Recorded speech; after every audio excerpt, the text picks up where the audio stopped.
Welcome to Solve with Techsolvi.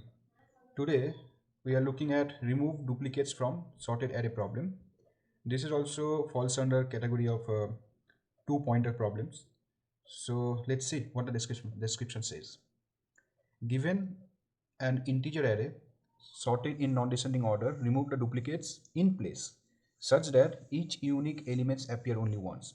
The relative order of the elements should be kept the same. Okay, so here you can see already they have highlighted this keyword in place. Okay, so they want us to do in place management for the duplicates. Okay, since it is impossible to change the length of the array in some language, you must instead have the result be stored or placed in the first part of the array. More formally, if the k elements after removing more formally if there are k elements after removing the duplicates, then the first k elements of num should hold the final result.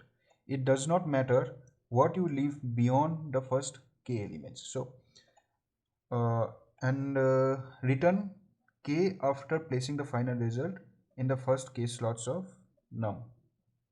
Okay, so and return k after placing the final result in the first k slots of num. Okay, so what they want to do is that okay, before I explain it, let's do not allocate extra space. So they are again mentioned this thing, do not allocate any extra space for another array. So they don't want us to use any extra space, and they also mention very specifically it should be done with O1 of extra space complexity, and again mentioned in place.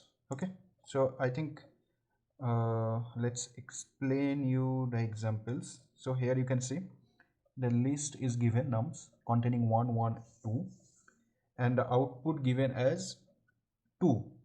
Why 2? Because there are only two unique elements, and also they have mentioned the first two unique elements in the first section of the list, that is num.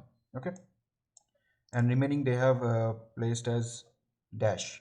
Okay, do they really want to place dash at the end? That I'm not pretty sure about. That we'll see, because also here they didn't mention anything specifically. Do not allocate extra space, they have mentioned. And then the first element one should be result. It does not matter what you leave beyond the, okay, it does not matter, okay, what you leave beyond the k elements. Fine, so I think that should be good. And here the upper limit of k is uh, it's moderately high, that is 3 in 10 to the power 4.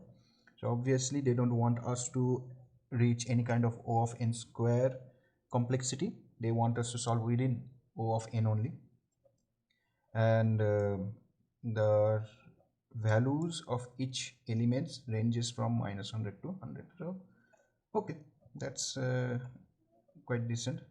It's not of much of a concern for us, because our logic will be quite generic. And nums is sorted in descending or non-descending order. So basically it's sorted in ascending order. I don't know why they mentioned non-descending order. They could have mentioned directly ascending order. Okay, anyways, let's jump into the problem solving. So I think you got the basic understanding what is expected. So they want us to find out the unique elements from the list, and they want us to list those unique elements sequentially from minimum value till the upper value continuously, and also count the total unique values. So here the total unique values are 5, so that's the output that you send out. Also, if you come and look at the signature of the method they have defined, so they want us to split an integer value as a response, and also needs to arrange this num. Okay, they will internally take look into num also, num list also. Okay, so this is also one of the typical two-pointer approach. The key to find this or key to understand this is that they have, whenever you see something like in place, okay, and also the array is sorted, okay, and we need to find something, okay, or find a specific pattern sort of thing. So all this combination indirectly points towards a generic approach, that is two-pointer approach. These are the key identification: in place, sorted, and finding something in this particular scenario of sorted elements. So let's dive into the problem solving. So the question is now, how many pointers do we need? Okay, so ideally 2 pointers will sufficient. 1 pointer we need to so basically what we have to do, let's copy this, and this will help me to explain things. Okay, so list is this. Okay, and so we will be using 2 pointers. Okay, say I and j, both will start at 0. Okay, so both will be 0. Okay,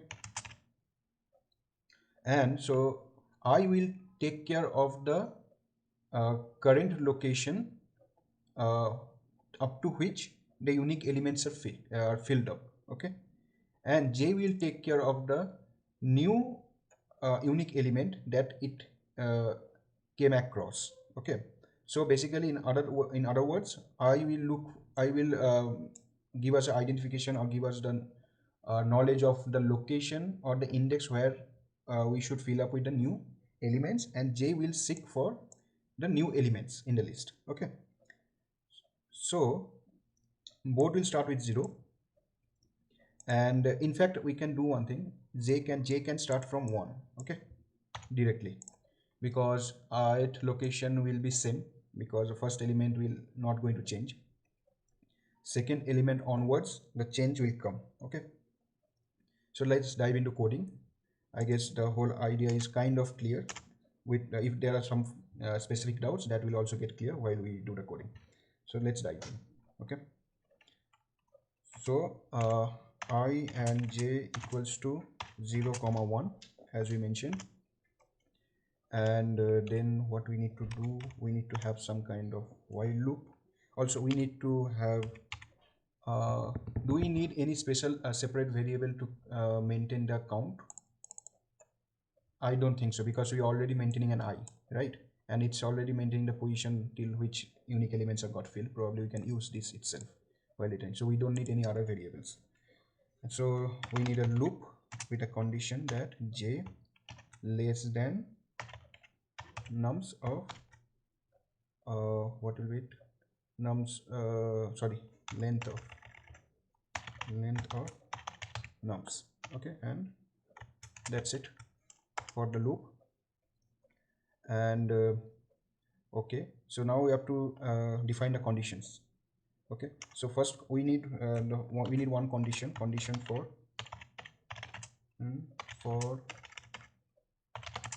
identifying duplicates. Okay, and then we need another condition. Okay, condition for identifying unique elements. Okay, these are the basic, broadly two kind of conditions we have to look for. So let's see. So what will the condition for identifying duplicates?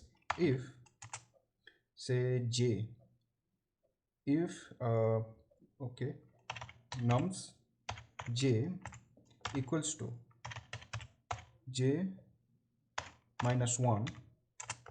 Okay, what you have to do, we have to simply do j plus equals to 1. Okay, so this is a condition for identifying duplicates. Otherwise elif